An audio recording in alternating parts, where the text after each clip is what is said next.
And welcome back after a short 5-second break. I'm Christopher Smith from WNYmedia.net. I'm here with Gramigna from new WNYpolitics.com, who's got some updates for us tonight. Actually, I have breaking news.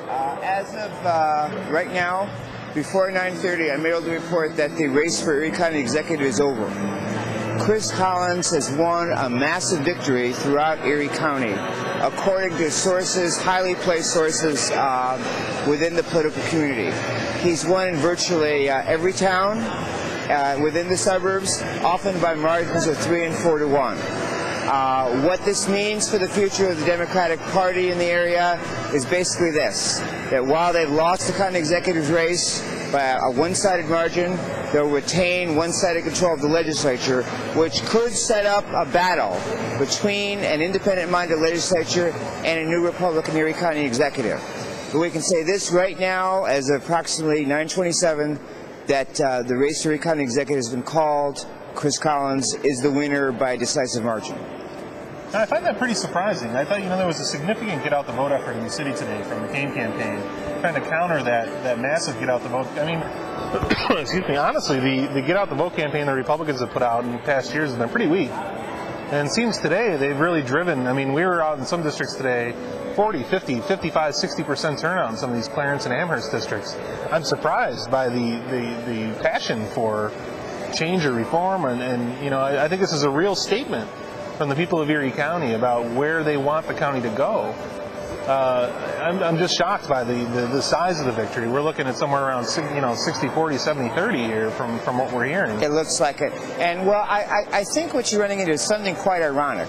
That with Mr. Jombra, people felt that they had enough of professional politicians.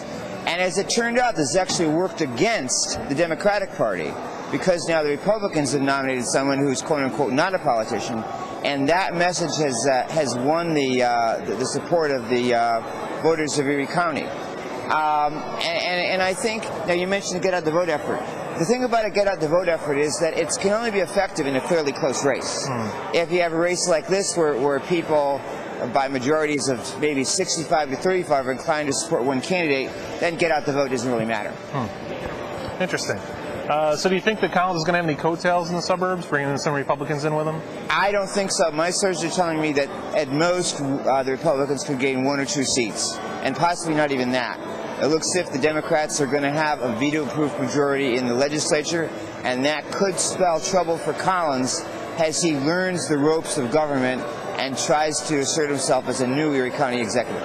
This could be an overwhelming project for someone who isn't schooled in the idea of political negotiation. As a businessman myself, I look at the corporate world negotiation style is a little different. Than there's more compromise involved. From a CEO level, you can kind of dictate exactly what it is you want. I'm interested to see how Chris really approaches the legislature. If he brings them on board, if he sets up fences. I mean, is he going to take his case directly to the public? It's going to be an exciting couple of years here, watching this settle out. And in the end, when Jim Domagalski brought Chris Collins on board, I think a lot of people were surprised at the choice. I mean, Bill O'Loughlin was ready to go. There was a lot of other Republican candidates. Choosing Chris Collins, who's pretty much a nobody coming into the election, and really just driving the name recognition and the message is a phenomenal effort by Domagalski. It turned out to be a very shrewd move by Chairman Domagalski. It's clear now that the voters, and this is really no surprise even to the Democrats, because the Democrats knew from their own focus groups that this was the kind of candidate that people wanted. The problem was that that Democratic chairman simply couldn't find anyone like that to run as the Democratic standard bearer. So he was forced, in effect, to support the best of the political, in quote, candidates, and he chose Mr. Kane, who worked very hard, did everything he could, has nothing to be ashamed of tonight because he really ran a very strong race, did the best he could, but he just couldn't overcome this anti-politician tide. Now, concerning what you were saying, most people I talk to say that Mr. Collins is going to have a very rough road to hoe in trying to learn the ropes of government, because being a CEO of your own company and being a county executive of a county are completely and totally different. He has to learn to work with the legislature. He has to learn to work with people who are openly critical of him or taking shots of him in front of the TV cameras. And that's not going to be easy for a guy who is used to people saying yes to him all the time. Right. So, like you said, it's going to be very interesting, and actually the word interesting might even turn out to be a euphemism. On the way down here tonight, I actually called Mr. Collins and spoke with him briefly. I asked him, if he was confident coming into the evening. He felt he was confident. Thought the turnout numbers really boded well for him. Most importantly, though, I asked him, I said, if you do win tonight, there is this idea out there that you're going to have a real difficult time dealing with the Democrat legislature. He said, it's something fairly simple, but he said, if progress was easy, it would happen all the time. And, we've been a community that's kind of been in a level of stasis for a couple decades here. And I think, if he can be that agent of change that's kind of trite and whatnot, but I think if he can maybe build a bridge and negotiate openly and honestly with the union groups and with the legislature about ideas that he has, because in the end, looking at the two platforms, they're not all that different. That's right. I mean, if you really sat down and read through, Chris's prospectus that he was calling it and the Kane platform, there wasn't a tremendous amount of difference. So, I think there's a way for him to build that relationship over time. I would say whether it's going to be easy or hard depends a lot on him. Depends a lot on the attitude he takes to the job. If he takes the attitude that he's the CEO, he's the guy who knows everything, and he's going to expect the legislature to take their cue from him totally, it's going to be very hard. On the other hand, if he takes a cooperative approach, if he genuinely listens to the legislature and tries to incorporate their views into what he's doing, then I think it'll be a little easier. So one last thing before we cut out for a little bit. Do you think, on our site tonight we've got a litany of all the campaign videos that came out over the course of the last couple of months.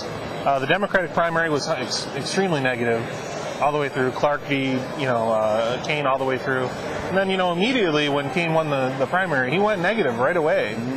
Do you think maybe that hurt him, that perhaps not, like I said earlier, when you looked at the two platforms, there wasn't a tremendous amount of difference. So why didn't he spend more time educating the public on his ideas rather than trying to tear down the other guy? In the end, I don't think it would have made much difference unless he could find some way to change his resume, his life's resume.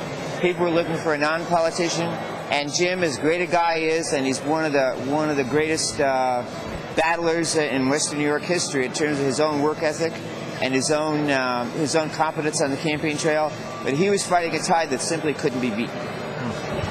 Well, that about wraps it up for now. We'll be back in a few minutes. As Glenn reported first here on WNYmedia, it appears that Chris Collins has won a landslide victory in the Erie County executive race. We'll be up for the rest of the evening checking on totals, bringing updated totals through the county, the legislature races, the town and village and city elections. So thank you very much. We'll be back in a bit.